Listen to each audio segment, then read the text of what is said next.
नमस्कार, मैं हूं निरंजन कुमार। DWN न्यूज में आप सभी का स्वागत है। दिल्ली में नई सरकार का गठन हो गया है और नई सरकार के जो तमाम मंत्री हैं उन सभी ने अपना कामकाज संभाल लिया है और दिल्ली की विकास को लेकर के अब वो सड़कों पर उतर चुके हैं।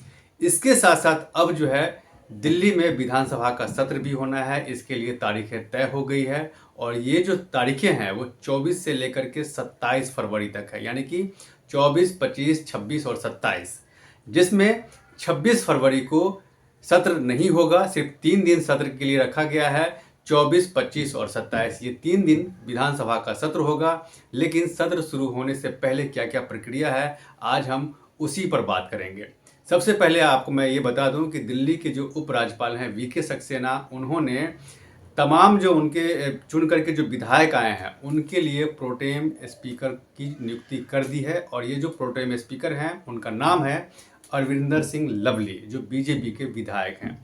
तो अरविंदर सिंह लवली को बीजेपी के तरफ से प्रोटेम स्पीकर की नियुक्ति कर ली गई है। और प्रोटेम स्पीकर का जो काम होता है वो ये होता है कि चुन करके जितने भी जो विधायक आए हैं उन सबको शपथ दिलाना। लेकिन इससे पहले क्या होगा कि दिल्ली के LG प्रोटेम स्पीकर को शपथ दिलाएंगे और उसके बाद ही प्रोटेम स्पीकर यानी कि अरविंदर सिंह लवली बाकी जितने भी जो विधायक हैं उन सभी को शपथ दिलाएंगे। और उसके बाद जो विधायी कार्य है वो शुरू होगा।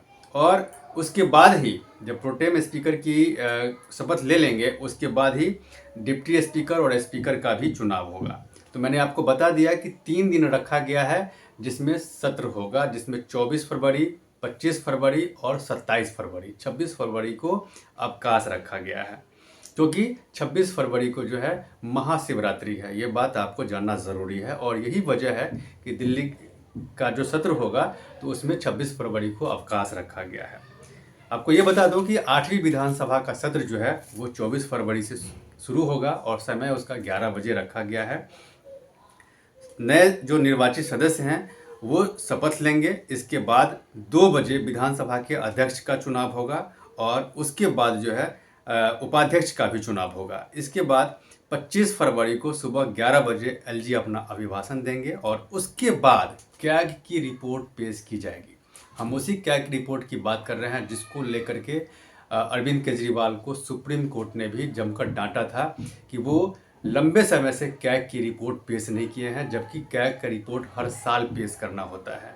तो आखिर उस कैग की रिपोर्ट में क्या छुपा हुआ है, क्या दिल्ली की जो पिछली सरकार थी उन्होंने कितने घोटाले किए हैं, क्या वजह थी जिसको लेकर के बीजेपी ने लगातार चुनाव के दौरान ये सवाल उठाए थे कि सरकार जो है कैग की रिपोर्ट पेश नहीं कर रही है। इसका मतलब है कि ज़रूर बहुत बड़ा घोटाला हुआ है और यही वजह है कि दिल्ली की जो पूर्ववर्ती सरकार थी उसने कैग की रिपोर्ट पेश नहीं की है। तो कैग की रिपोर्ट के बाद जो है LG धन्यवाद प्रस्ताव पर भी चर्चा करेंगे।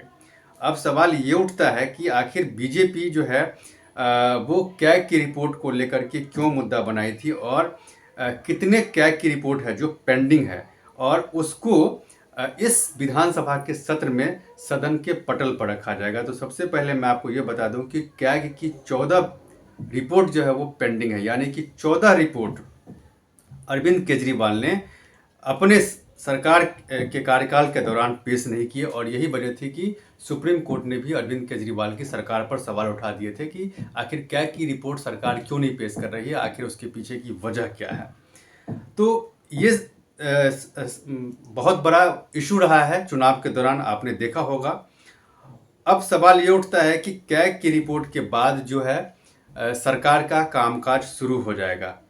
और इससे पहले मैं आपको ये बता दूं कि आज जो है बीजेपी विधायक दल की बैठक है दिल्ली प्रदेश कार्यालय में, जहां पर उनके जो चुनकर के जितने भी 48 विधायक आए हैं वो अपना बैठक करेंगे और बैठक करने के बाद जब सत्र शुरू होगा तो सत्र को कैसे संचालन करना है उस पर भी चर्चा करेंगे। और इस बैठक में उनके 48 जो विधायक चुन करके आए हैं, चाहे वो CM रेखा गुप्ता के साथ साथ तमाम जो उनके विधायक हैं वो मौजूद रहेंगे और पार्टी के प्रदेश अध्यक्ष भी रहेंगे जो अपनी रणनीति बनाएंगे सत्र के दौरान। और ये भी साफ हो जाएगा कि कैसे आगे जो है वो इस पर चर्चा करने वाले हैं। अब सवाल ये है कि जो इसका शेड्यूल क्या रखा गया है और कैसे कैसे कैग की रिपोर्ट जो है वो सदन पे रखा जाएगा। तो 14 से 27 फरवरी आपको मैंने बताया कि सत्र का समय रखा गया है, जिसमें 3 दिन रखा गया है सत्र के लिए, 24, 25 और 27।